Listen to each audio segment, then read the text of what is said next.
Hello everyone, welcome to 10 Minutes Astrology, the most easy way to learn astrology. I'm Rod Chang. I am Alejo Lopez. Welcome everybody. You have the rush into Before you interrupt. Yeah, I know. And I slow down. Yeah. Today, language is very important. Language is very important just because Mars is missing around in Gemini. So when we speak, we have some problem. But also because we're talking about the third house. Interesting. So Gemini third house. Yes, let's come back to the topic again. That usually, I mean, the yes. third house, third house and the Gemini. A lot of people say, well, are they the same? Because Gemini is about the talking, Gemini is about the communication, Gemini is about your sibling, brother, sister, neighbor. But the third house is the same. Are they exactly the same? No, I don't think so. I do think that Gemini and the third house, they overlap a lot with their meanings. Yes, I think it's probably one of the ones that overlap the most. Yes. But maybe it's because we are so rational and so intellectual in this society that we don't have clear boundaries about that. But they are not the same. As usual, Gemini is about quality and like how a planet expresses in Gemini, and the house is in what area of life. When does this planet act in your life, in the third house, right? Yeah. And like you were saying the other day, some astrologers will use them like it's the same thing. Yes. And I don't know, my opinion, I don't know what you think. My opinion is that there are many astrologies. There's not one true astrology. And the one that makes sense to you is the one that you should use. I love this. I love what you say, because it's true when you go to attending a conference or when you discuss astrology with your colleague, everyone have their own method, to be honest. You learn from your teacher, you learn from your tutor, you learn from your favorite astrology book author. And then in the end of the day, you develop your own way. Like some people use a lot of asteroid, like I like fixed stars, but most astrologers don't use big stars.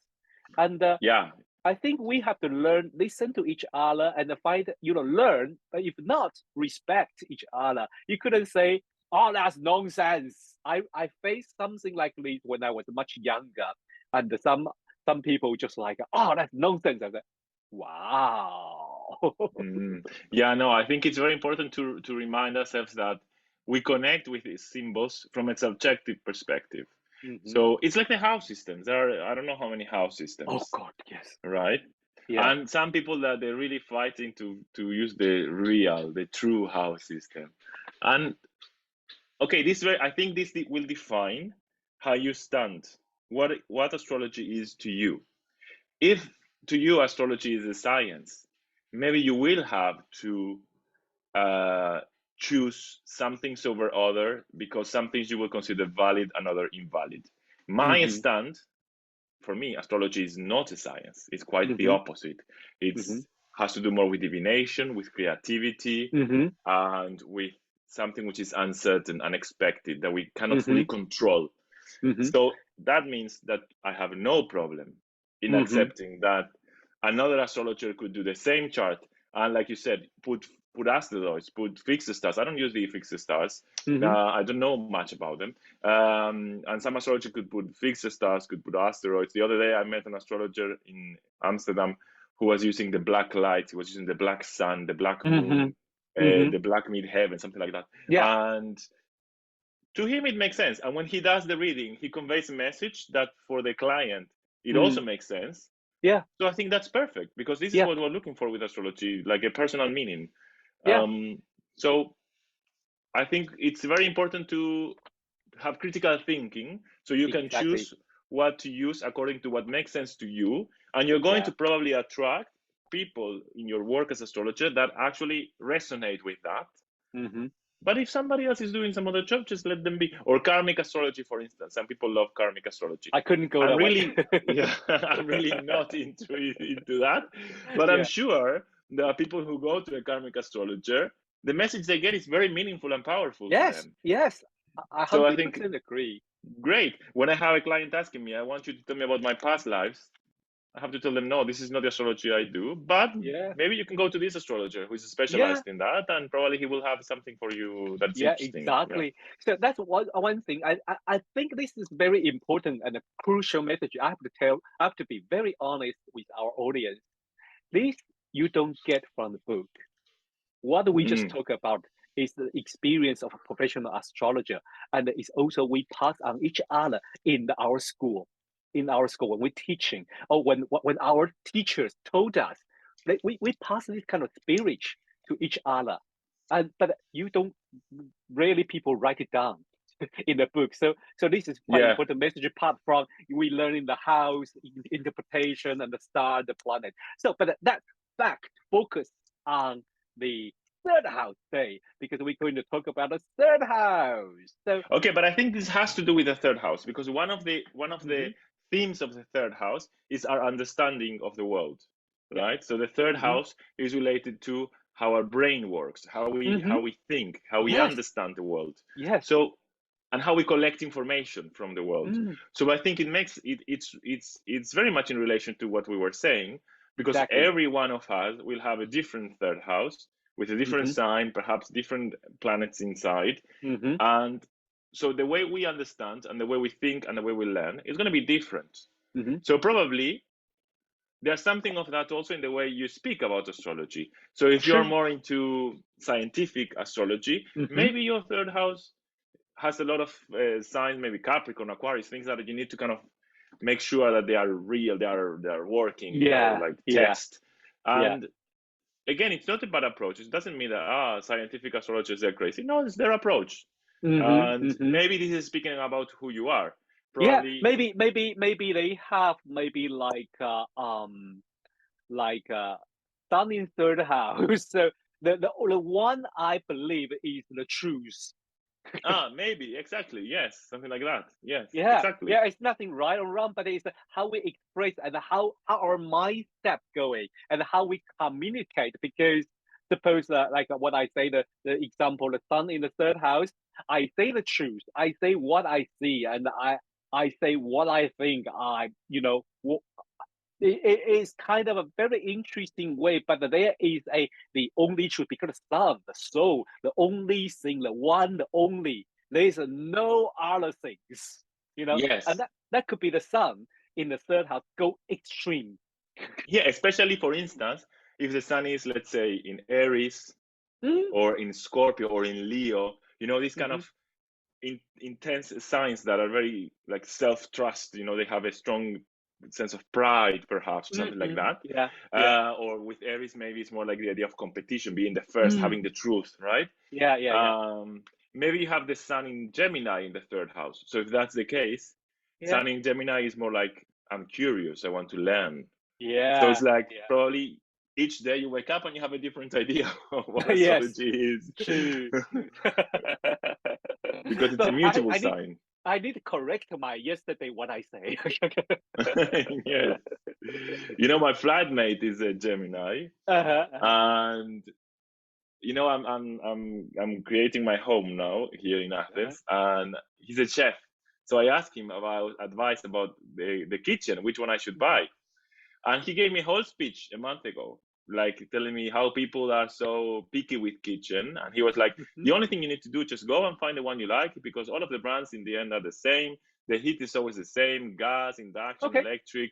Just choose the one you like and choose the Hmm. one you feel comfortable about. Hmm. Okay, it took me ages to find the one I like. And I Yeah. showed it to him. I was like, I like this one. And he was like, this is not a good kitchen. You should get an induction one. And he gave me now a whole lecture on why I should choose induction. And I was like, come on. 2 weeks ago, you told me that it was the same. And now he's the, no, but it's not the same. And I was like, this is life with a Gemini. Yes. That keep changing. Yeah. But it's good because they share the information they know. It's like Yes. Yeah. they like to Exactly. communicate. Yes. Yes. Apart from communication and our mindset, but I think in the environment is about our neighbor and someone or some people or some place right next to us, very close to us. Yes. Like the local environment, your neighborhood, these kinds of Mm, things. mm.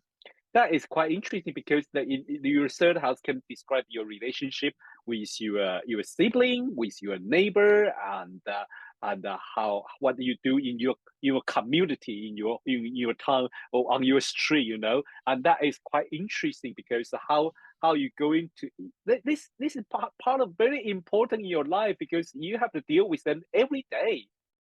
Yes, exactly. Yes, it's very Mm. important. Yes, Yeah. yes, So it's not so it's very interesting. The third house is about the all this kind of communication mindset and the sibling, neighbor, and the community.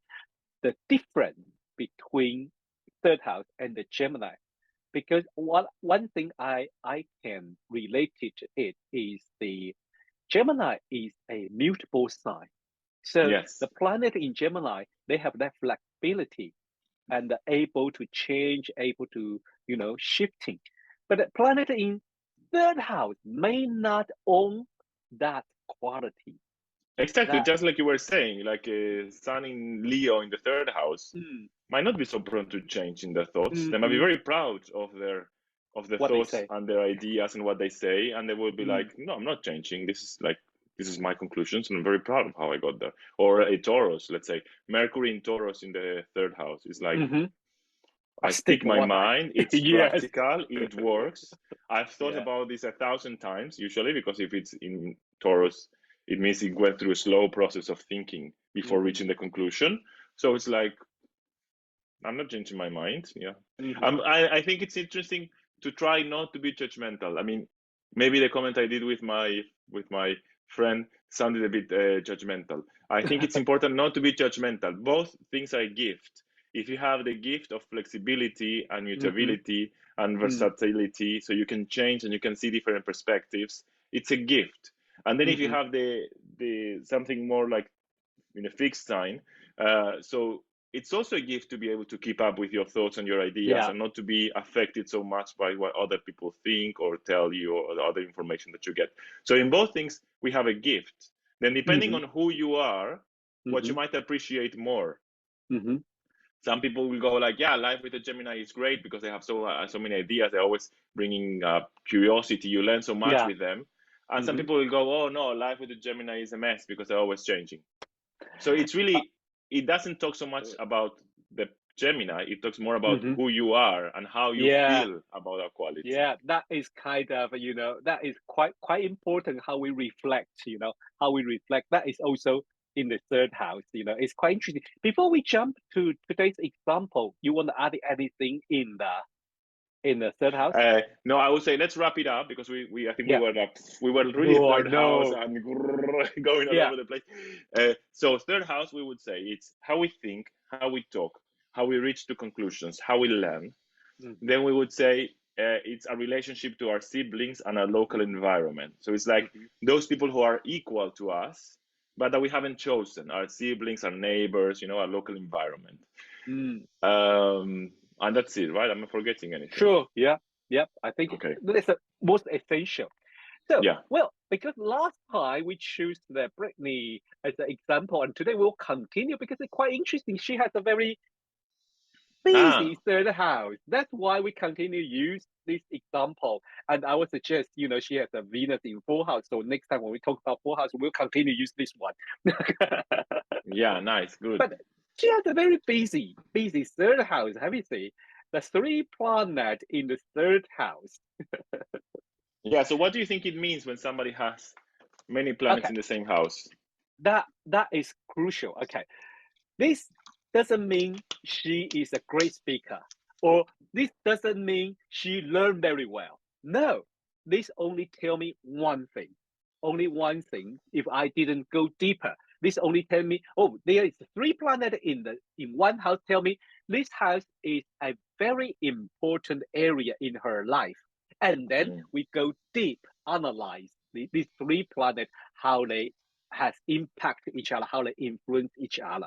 So, like suppose here we got the Sagittarius on the cusp and Sagittarius Mercury, Sun in Sagittarius and Neptune. Even we don't know, haven't talked about it yet, but Neptune also in Sagittarius.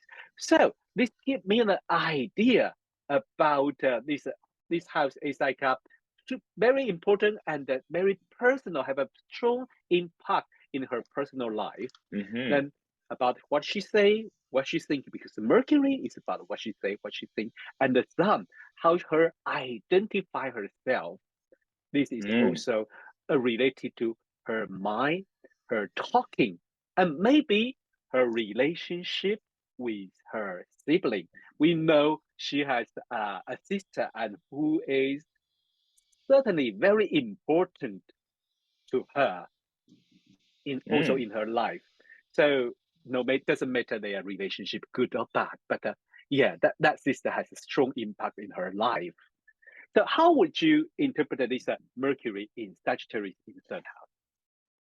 The Mercury. Okay, so the Mercury in Sagittarius, I would say, in the third house. So when she learns things or when she communicates, because Sagittarius is about like what gives meaning to myself, and it has this kind of adventurous quality. Maybe it's a person who likes to learn things that expands her mind, learn new things, and I would say, like you were saying, she might feel very identified with the Sun there, with her ideas, and these ideas have to be meaningful to her. This is a person maybe who learns things that are significant. If she doesn't see a purpose in what she's learning, I think she probably cannot learn. She probably cannot learn it. Yes. And maybe with Sagittarius, there's kind of this intuitive quality. So also perhaps the way she learns is not so much rational and sitting and studying. It's more like intuitive. You know, it's like these people who see, who suddenly get the idea. They kind of get inspired. You know, it's something like that. Yeah. And maybe the way she speaks. Sorry. So you continue. With Sagittarius, also maybe the way she speaks, it's kind of inspiring, you know, it's grandiose. This idea of Sagittarius that brings, it's a guiding light, it's a guiding spirit, it's a positive way of thinking. Probably it's like bringing in a positivity, bringing in optimism, and yeah, kind of inspiring other people, guiding other people in what she says. Probably it's kind of passionate, it's kind of a fiery way of speaking. Yeah, I would say that. Yeah, but also this can describe the relationship with her sibling, with her neighbor, with her interaction with her and the community, and also can describe maybe one of a sibling has this kind of Mercury in Sagittarius quality, maybe talk very fast, or she talk, she think, she talk, but she also act, because it's a fire sign. When you have a fire sign there, it acts, it takes the action. So this is quite interesting. There is so many ways to interpret the same symbol Mercury in the Sagittarius. This also has a Sun in the third house, so definitely this area of life takes important part, you know, for Brittany. A lot, yes. Yeah. Well, so I think in whichever house you have the Sun, I would say, that house is very important, because it's where you feel alive. It's where you ignite yourself, right? So probably for her, the idea of communicating and expressing herself through words is important. Yeah. Well, I think we should maybe think about the exercise. Okay, so because the Sun is here, I would say, well, I would say, first of all, I would say look at your own third house and see if you have a planet. If you don't have any planet, see the sign in the cusp, like you were saying the other day, and try to see if that's telling you anything about all of these ideas. And then as the exercise, I would say, since we have the Sun, let's do the Moon. What's the difference between the Sun and the Moon? Sometimes it's hard to distinguish them. Remember, the Moon is more kind of instinctive, more compulsive. It's like a basic need. And the Sun is more like a goal, something you want to become. And I would say also, sorry. I was about to comment. I'm speaking too much. You activated my third house. And then I would say also think about Mars or Venus, pick one of them, and try to see how to interpret them in the third house. Yes. That would be so interesting. Well, yes, so this kind of a, don't forget the third house is about the communication, about the way you think, about the mindset, about your sibling, neighbor, and your community, and how you reach the decision. That is so important in everyday's life. And the third house, for some astrologer, for most of astrologer, at least for me and Alejo, it's not Gemini. That is quite important. Yeah. Well, thank you very much for listening and watch 10 Minutes Astrology. I think this week we're going to have our Astro 9 live, and we're going to talk about Mars, another Mars. Yes, but not about sex anymore, you perverts. Yeah. Well, that was fun, but we didn't realize that that video has been age restricted. So it's quite kind of experience for us. Well, so we're going to talk about the Mars and anger. Yeah, and aggression. So the different kinds of aggression depending on your Mars. Ooh. I like Let it. me think about where is my Mars. Yes, I like it. Yeah, so, well, thanks for watching the 10 Minutes Astrology. If you like our video, please click like and subscribe it, and please share with your friend. Also, if you like consulting with us, you can find Alejo, and Alejo's website is. So my website is liminalcosmos.com. My email is meetme@liminalcosmos.com. And my Instagram is Liminal Cosmos. You can never forget Liminal Cosmos. Anywhere you look for, that's me. Yes. Yeah, okay. And you can find me at AOAUKROD on Instagram. And also, if you have any feedback or you want to contact us, because end of this year, we start to have a whole series of mundane astrology. Maybe it's a little bit advanced for a beginner, but if you want to know what's going to happen in 2023, please join me, Alejo, Lian, Fernanda, Darby Costello, and Lynn Bell, and I forgot anyone. Lily Man, and Christine Skinner. We are going to discuss what going to happen next year. It's a huge impact. Please contact us, and then next week we are going to talk about Fourth house. fourth house. How difficult. So we're going to talk about fourth house. I think it will be very interesting because we got very different background, and we're going to talk about how we see the fourth house. Okay. Yeah. See you next time. Bye. See you. Bye bye.